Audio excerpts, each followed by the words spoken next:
नमस्कार. शासनच्या यूट्यूब चॅनलवर आपल्या सर्वांचं खूप खूप स्वागत आहे. तर आताच्या घडीची सर्वात मोठी खुशखबर म्हणजे अखेर राज्य सरकारी कर्मचाऱ्यांना 20 लाख रुपयाचा मोठा आर्थिक लाभ. त्या संदर्भात वेबसाईटच्या माध्यमातून संपूर्ण अपडेट सविस्तरपणे पाहूया.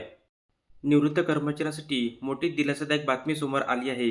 ग्रॅज्युटीच्या कमाल मर्यादेबाबत उच्च न्यायालयाने महत्त्वाचा निर्णय दिला असून 1 जानेवारी 16 ते 31 डिसेंबर 24 या कालावधीत निवृत्त झालेल्या कर्मचाऱ्यांना ग्रॅज्युटीच्या फरकाचा लाभ मिळणार आहे. या निर्णयामुळे संबंधित निवृत्त वेतनधारकांना मोठा आर्थिक दिलासा मिळण्याची शक्यता आहे.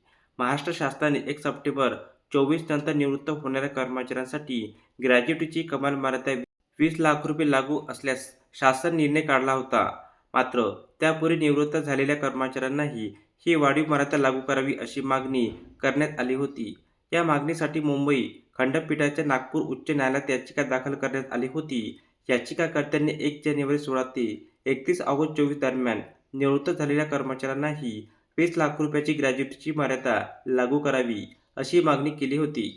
उच्च न्यायालयाने मागणी मान्य केली. सोमवार झालेल्या सुनावणीत याचिकाकर्त्यांची मागणी मान्य करत शासनाला आवश्यक निर्देश देण्यात आले. त्यामुळे या कालावधीत निवृत्त झालेल्या कर्मचाऱ्यांना त्यांच्या पात्रतेनुसार ग्रॅज्युटीची रकमेत फरक मिळण्याचा मार्ग मोकळा झाला आहे. निवृत्तीनंतर ग्रॅज्युटीची रक्कम मिळाल्यानंतर आता फरकाची रक्कम मिळवण्यासाठी संबंधित कर्मचाऱ्यांना आवश्यक कागदपत्रांची प्रक्रिया पूर्ण करावी लागणार आहे. फरकाची रक्कम कशी मिळणार?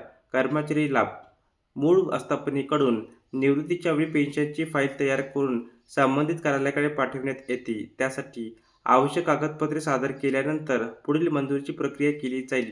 मंजुरी मिळाल्यानंतर संबंधित कर्मचाऱ्यांच्या वेतनानुसार पात्र ग्रॅज्युटीची रक्कम निश्चित केली जाईल. त्यानुसार आधी मिळालेल्या ग्रॅज्युटी आणि आता पात्र ठरणारी रक्कम यातील फरकाची रक्कम कर्मचाऱ्याच्या बँक खात्यात जमा केली जाणार आहे. उपलब्ध माहितीनुसार ही प्रक्रिया पूर्ण होण्यासाठी साधारणपणे काही कालावधी लागू शकतो. त्यामुळे संबंधित निवृत्त कर्मचाऱ्यांनी आपल्या मूळ कार्यालयाशी तसेच संबंधित विभागाशी संपर्क साधून आवश्यक कागदपत्रे आणि पुढील कार्यवाहीची माहिती घ्यावी. 20 लाख रुपयापर्यंत ग्रॅज्युटीची मर्यादा आयोगाच्या शिफारसीनुसार ग्रॅज्युटीची कमाल मर्यादा 20 लाख रुपयापर्यंत वाढवण्यात आली आहे. मात्र हा लाभ केवळ केंद्र सरकारी कर्मचाऱ्यांपुरताच मर्यादित असल्याचेही स्पष्ट करण्यात आले आहे. दरम्यान केंद्र सरकारने यापूर्वी ग्रॅज्युटीची सुधारणा विधेयक 2017 लोकसभेत सादर केली होती.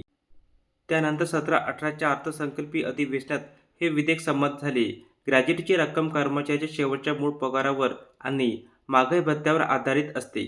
कायद्यानुसार देय असलेली कमाल ग्रॅज्युटीची रक्कम 20 लाख रुपये आहे. या मर्यादेपेक्षा जास्त रक्कम देण्यास संबंधित नियमानुसार परवानगी नसते. या निर्णयामुळे 1 जानेवारी 16 ते 31 ऑगस्ट 24 या कालावधीत निवृत्त झालेल्या पात्र कर्मचाऱ्यांना ग्रॅज्युटीची फरक मिळण्याची अपेक्षा आहे. त्यामुळे अनेक निवृत्त कर्मचाऱ्यांसाठी हा निर्णय आर्थिकदृष्ट्या महत्त्वाचा ठरणार आहे. धन्यवाद.